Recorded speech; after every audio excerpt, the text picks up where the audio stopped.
자, VVIP 홍길동을 가지고 계시고 30% 비중이시고 가격이 17,500원이신데 30%를 갖고 계세요. 어이구. 자, 그럼 전략을 좀 심사숙고해서 들여다봐야 되는데 일단 3천억짜리 종목의 비중을 30%씩 넣어두신다라는 것이 그렇게 이야. 일단은 거래대금이 실려져 있어요. 그죠? 이 앞쪽에 거래대금을 넘기는 거래대금이기 때문에 지금 들어 올려진 폭, 지금 뭐 꼬리가 있습니다만 들어 올려진 폭에 대한 신뢰성은 가지고 갈 수가 있습니다. 다만 우리하고는 안 맞죠. 우리 기준하고는 맞지가 않아요. 그래서 이것도 이제 이 종목도 사실은 심리적인 면이 크다고 볼 수가 있겠죠. 예스24가 이제 어느 날 갑자기 어마어마한 뭐 펀더멘탈의 개선이 나올 수 있는 것도 아니고 그렇기 때문에 또 그런 흐름이 있었다면은 벌써 이미 이 정도의 등락 범위가 아니라 뭐 상당한 탄력을 받을 수 있는 게 맞죠. 바닥일 때 주가 52주 저점 주가 3월 달의 기준에 뭐 거래 없이 깨지면서 시가총액 자체가 뭐 300억 원대 한 500억 정도 그 정도 형성돼 있던 종목을 들어 올린 거예요. 들어 올렸는데 이제 사실상 누가 봐도 좀 만지는구나라는 생각이 들 정도의 기준이 됩니다. 그런데 500억짜리를 3천억 만들었다고 해서 뭐 종목의 펀더멘탈이 개선돼 있거나 그러지는 않아요. 또 외국인 기관 수급이 외국인은 뭐 지분율이 거의 없는 상태고 기관 수급이 이 종목을 견인했다라고 보기도 어렵습니다. 그럼 결론적으로 이제 대주주 물량이 묶여 있다라는 가정하에서 그 가정하에서 움직임이 나왔다 볼 수 있겠죠. 결론적으로 김대박 선생님은 언제 들어오셨죠? 지금 필명을 바꾸신 건가? 마님 말씀 들으면은 한진칼의 매매 사인을 제가 그 장중에 언급을 했다고 그러시는 것 같은데 언급 그리고 문자 사인은 뒤져봐도 단문 문자가 안 나오거든요. 근데 일단 하여간에 기존에 가지고 계신 분들의 기준에서는 지금 굳이 정리를 하실 필요가 있을까의 기준이 되고 만약에 나중에 개별적인 기준 혹은 뭐 제가 매매 사인을 드려서 편입의 기준을 가지고 가시는데 현금 여력 쪽이 애매하다 하시는 분들의 경우 이동 전략은 가질 수가 있어요. 예. 그 나중에 이제 한진칼 말씀 때 다시 말씀드리고 일단은 우리 홍길동님 예스24 보다가 예. 그래 예스24 같은 경우 일본 기준에서도 이제 거래대금을 한 번씩 터트려는 줬어요. 터트려는 줬는데 달러 이제 우리가 원하는 거래대금 1,000억 정도. 그리고 시장에서 아주 변동을 크게 줘서 시장의 눈치가 빠른 분들이 탕탕 이렇게 들어갈 수 있을 그런 그 변동성까지 주진 않아요. 그죠? 이번에도 이제 그 12월 3일날 22%까지 들어올리긴 했지만 1,000억 조금 넘는 수준이고 그리고 다시 되밀어놨단 말이죠. 그럼 말 그대로 우리는 전체적으로 못 들어가요. 우리가 다 들어갈 수는 없고 개별적인 기준에서 들여다보고 개별 매매 기준은 잡으실 수가 있는데 참 애매모호한 기준이죠. 개별 매매 비중도 이제 30%이신데 개별 매매 기준에서 보실 수 있다. 그 어느 자락을 마지노선으로 봐야 되냐면 60일선이지 지금으로서는 60일선을 지켜주고 누군가가 60일선에서 지켜줬다라는 거죠. 그게 이제 60일선을 지켜준 건지 가격을 놓고 지켜준 건지는 그럼 뭐 그쪽하고 제가 전화를 안 해봐서 몰라요. 이런 거를 분석을 한다는 자체는 솔직히 제 입장에서는 불가능하다고 봅니다. 3천억짜리 누군가 들어올렸다면 그 들어올린 쪽이 내일이라도 오늘이라도 차익 실현해서 두들겨 팬다면 그러니까 결국은 기술적 분석 이외에는 답이 없어요. 저평가다. 그 저평가를 인정하는 외국인 기관이 매수를 하든가 저평가를 인정하는 누군가가 사고 있다라는 건데 그 누군가가 누군지를 모른다는 얘기지. 그래서 결론적으로 자산가치 대비 지금 4배 이상 그러니까 500억까지 미끄러져 있을 땐 자산가치 대비 저평가라고 할 수 있어도 또 실적 대비해서 실적이 뭐 어찌됐건 지금 63억인데 영업이익이 순이익은 적자고 얘를 그러면 펀드멘탈 상으로 저평가라고 들어갈 수도 없고 그렇다고 해서 기술적으로 분석하자니 거래대금이 제한적이고 결론은 말 그대로 이제 심리적인 면과 추세적인 면 그냥 막연하게 추세가 좋네 또 눈에 보이는 추세가 좋고 그래서 뭐 5일선 매매를 하시든 11선 매매를 하시든 그 제 영역의 범위는 넘겨놓은 종목입니다. 다만 주봉이나 이제 일봉 주봉 또 월봉 기준에서도 나쁘지는 않을 것 같아요. 거래 대금이 나쁘지는 않아 보입니다. 그래서 거래대금이 좀 더 실려져 있고 움직이면 된다. 다음에 이제 저라면 이런 꼬리에선 차익 실현합니다.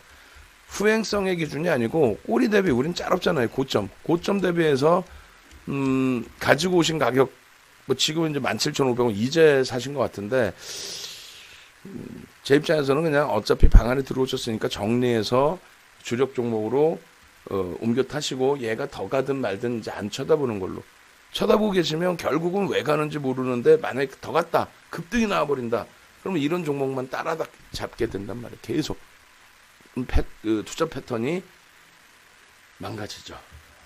그래서 일단 결론은 방금 말씀드린 것처럼 정리해서 이동인데 미래에 남으신다라고 한다면 기준점만 이제 좀 스스로 정하시면 될 것 같아요.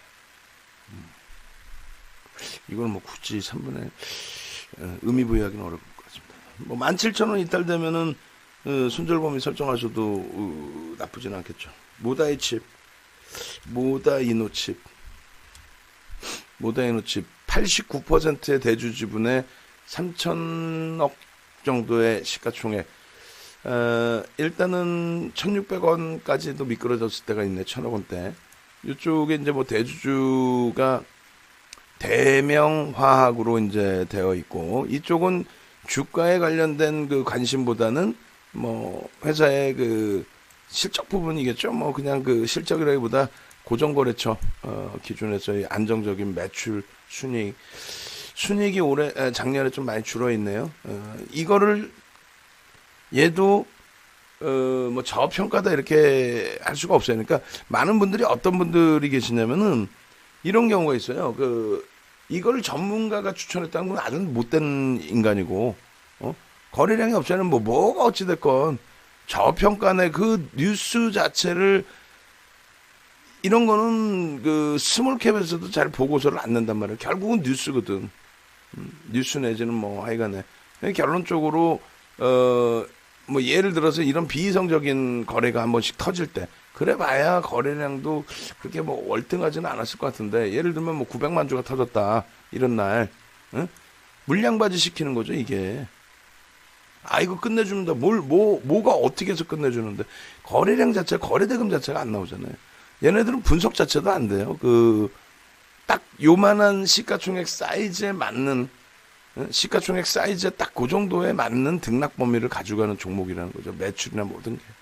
급격하게 매출의 변화나 급격하게 뭐 영업이익, 순이익의 변화가 나타나기도 드물고, 그렇게 한다고 해서 뭐 저평가 상태로 인식되는 것도 드물고 힘들고, 결국은 이제 기술적인데 유통 물량 자체가 없다 보니 누군가 이걸 갖고 장난 안 쳐. 상식적으로 생각해 보세요. 대주주하고 연결고리가 없다면, 조금 전에 예스24도 사실 마찬가지. 대주주하고 연결고리가 없다면 우연찮게 다들 매도를 안 해서 주가가 올라왔다. 그건 좀 희박하죠. 대주주하고 연결이 안 돼 있으면 누가 이거를 막 사재 끼겠어요. 내가 들고 올리는데 대주주가 팔아버려. 10% 팔아도 대주주 지분율이 50%를 월등히 넘으니까, 아까 보니까 뭐 75%, 지금 실질 대주주 89%로 돼 있고, 그냥 말도 안 된다는 얘기예요. 뭐 분석 자체를 한다는 자체가. 근데 거래대금 자체가 환급성이 없잖아요.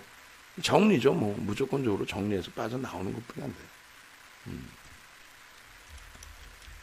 알소프트 같은 경우에도 우리가 이제 오늘도 뭐 의약품 쪽도 보고 우리도 셀트리온 삼형제도 보고 합니다만, 또 알소프트를 최근에도 뭐 들여다보면서 손절도 하기도 하고요. 근데 이게 문제가 뭐냐면, 거래대금 보시면은 이제는 정점에 거래대금 찍고 나서 제한적이란 말이에요. 아까는 뭐 거래대금 대한항공은 괜찮다고 뭐 들어가라고 그러더니, 그거는 이제 정상적인 종목의 정상적인 업종 대표주 기준에서 흐름을 잡는 거고, 알소프트는 뭐 업종 대표주를 다 떠나서 말 그대로 코로나19 관련해서 이쪽에 뭐라 그럴까, 혜택 수혜라고 해야 되나, 뭐 어떤 하여간에 그러한 기준점에 알소프트 같은 경우에는 테마 인식, 심리적인 면, 이런 부분에 이제 형성이 됐었는데, 거래대금이 완전히 죽어버리죠 지금. 그렇다면은 거래대금이 터지지 않는 한, 그러니까 우리가 언급하고 들여다본 부분은 코로나19에 안타깝게도 확진자 수가 계속 증가를 하다 보니 그쪽에 영향을 일부 받지 않을까라는 생각이에요. 더 쉽게 얘기한다면은 오늘도 말씀드렸다시피 뭐 대웅이든 뭐 녹십자셀이든 신테카 바이오든 전부 대부분이 뭐 코로나19 관련된 내용들일 거 아니에요. 그런 기준을 잡았을 때 코로나19 관련주들이 폭등 변동성 나오고 폭등이 나온다 해도 시가총액이 제한적이기 때문에 시장 지수에 미치는 영향력은 없어요. 그리고 특히 시장 자체가 흔들리질 않아요. 3월 이후에 그거를 누구나가 다 알고 있고 이제는 특히 이제 11월 이후에 백신 얘기 화이자에서부터 나오고 난 이후부터는 어떻게 됩니까? 코로나19 관련주에 예전처럼 투건 들면 상한가 가는 그런 흐름이 나오질 않습니다. 알 수 없듯 마찬가지예요. 그래서 우리도 확진자 증가해서 들여다봤다가 결국은 어떻게 그냥 뭐 빠져나온다는 거죠. 결국은 빠져나오고 결론적으로 현재 기준에서 알소프트 비중도 좀 정리하시는 쪽의 기준. 비이성적으로 뭐 변동성이 나와요? 그럼 뭐 그거는 어쩔 수가 없어요. 나중에 돼서 하다못해 대웅 같은 경우에 어제 이틀 전에 야간에 교육해드리고 어제 보합에서 출발해서 거래량이 터지면서 움직인다. 그럴 때 오늘 기준에서도 왜 문자 사인 안 줬냐? 딴 거 보니라고 못 드렸어요. 근데 저런 종목은 언제든지 있어요. 그 변동성이 뭐 완벽하다? 아니지. 결과론적으로 올라와 있는 거죠. 종목 몇 개 끄집어냈었는데 안 되는 종목은 안 됐고. 삼성전기 10%인데 앞서 말씀드린 종목군들 정리가 되시면 삼성전기 편입의 기준 잡으셔야 됩니다. 일단은 삼성전기 부분의 신고가, 그 신고가의 기준에 거래대금이 안 터지지 않았냐. 월봉상으로 지금 거래대금이 실려있죠. 아직 절반이 안 돌려졌는데 앞전에 거래대금 대비 움직임을 주고 있잖아요. 그래서 거래대금이 이제 조금만 더 수반되면은 신고가 랠리의 오버슈팅 양봉 크기는 월등히 커질 수 있다. 아무 때나 건들 수 있는 위치가 되죠. 어느 때든 아무 때든 건드려줄 수 있는 그런 위치. 그런 위치에 놓여져 있다는 거예요. 삼성전기. 그 다음에 에코바이오.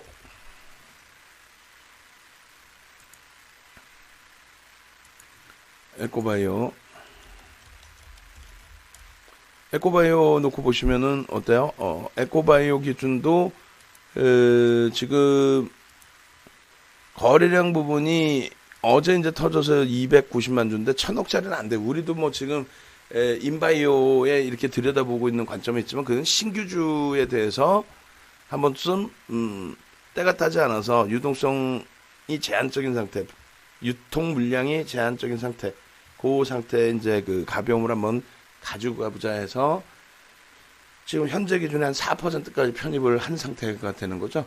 그거하고 지금 에코바이오 같은 경우는 안 돼. 변동성 자체, 거래대금 자체가 줄어 있죠. 지난달부터 완전히 빵 터지고 움직여야 되는데 빵 터질 이유도 없고 글쎄요. 그리고 시가총액 자체도 제한적이고 정리하셔야 됩니다. 환급성 자체가 평상시 없죠. 이걸 누군가 추천했다면 못 대먹은 거죠. 넷마블 가지고 계시는데 이제 넷마블 쪽의 기준은 일단 방안에 이제 같이 가지고 있기 때문에 그 전략대로 문자 사인 오면 전략대로 같이 움직이시면 될 것 같아요. 비중은 일단은 이제 문자에서 비중 확대를 하게 되면은 더 가져가셔도 상관없습니다. 일단 그 기준은 이제 문자 기준 잡아드릴 거고 한진칼이 5% 66,200원에 있으세요. 이렇게 되면은 우리 주력 포트폴리오 보고 자꾸 만약에 편입이 되시는 기준이라면 그걸 빼버릴 거예요. 지금으로서는 한진칼을 들어갈 수 있는 범위는 아닙니다. 거래량 거래대금이 안 돼요. 그래서 관망 있는 물량 채워놓으신 거 그대로 일단은 가져가셔도 되겠고 그 다음에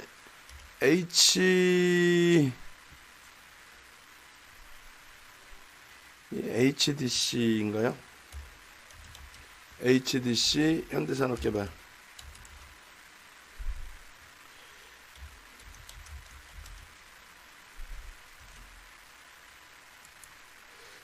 현대산업개발의 지금 주봉 차트 지금 건설 쪽이 최근에 이제 바닥권에서 한번 세게 움직이고 있어요. 최근 뭐 GS건설, 삼성 엔지니어링, 삼성 엔지니어링 짧게 들어갔다가 이제 차익 실현하고 나왔는데 그 이후에 조정받고 다시금 이제 고점을 돌파하고 있는 그런 상황이고 이쪽도 뭐 같이 움직임이 나올 수가 있어요. 그런데 일단은 방안의 주력주로 이제 건설주를 설정하지는 않고 있습니다. 그 부분 염두에 두시고 그리고 이제 두 번째 기준에서는 일단 나머지 정리하셔야 된다. 예스24는 하여간 뭐 개별적으로 그건 좀 더 판단을 하셔야 되는 거고, 모다이노치, 뭐 알소프트, 에코바이오 이런 쪽이 정리가 되면 그 다음 범위에 심사숙고하셔서 이동 전략. 일단 망안에서 뭐 건설업종이라든가 또 이렇게 시가총액 1조 넘어가는 종목을 나쁘게 해석하지는 않아요. 긍정적으로 보는데 우리가 이제 주력의 기준으로 설정하지는 않는다. 그 말씀 드리는 겁니다. 그렇게 놓고 보시고, 그 다음에 LG전자 비중 2%뿐이 안 되세요? 편입 기준입니다. 네. 편입 비중 확대. IT 쪽 최대폭을 70%, 최소폭을 55. 그러니까 50%는 넘겨서 편입을 해놔야 된다. 이렇게.